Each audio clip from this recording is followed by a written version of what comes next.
So my thoughts on gaming. I don't think that there's much we can do about it.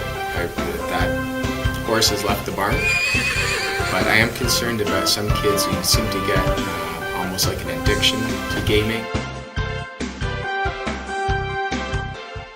So do I think of video games as an art form?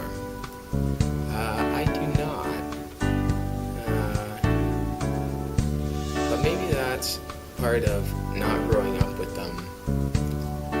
You know, that when I think of video games, I think of them as being fairly primitive, like a Pac-Man sort of thing. Do you think video games are art? I do think video games are art. Just because if you see how much, how complicated the art is, like the concept art is beautiful. It looks, the games tend to be like, they look more than real life.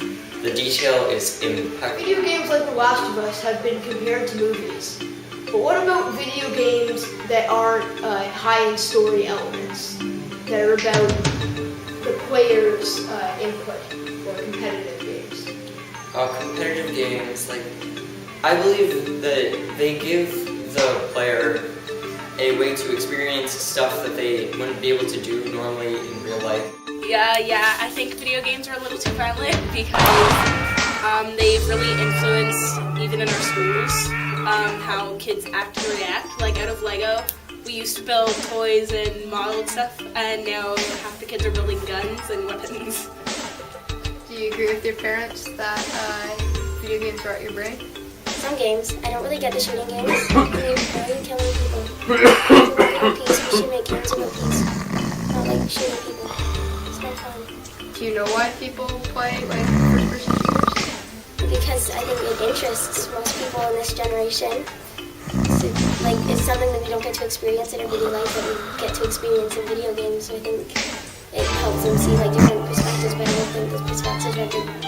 And why did you want to make this documentary? I want to make it because it's interesting to see how far video games have come from the early stages to now. I'm old enough to remember when Pong first came out, and what a wonder that seemed. And now you look back now, and it was pretty slow moving and that. And in my late teens, we used to have to go to arcades to play Space Invaders or Pac-Man, things like that. And now people can sit at home and play games with people around the world. Although I have trouble accepting it, maybe that's just because I'm an old fogey, but it's quite remarkable, really.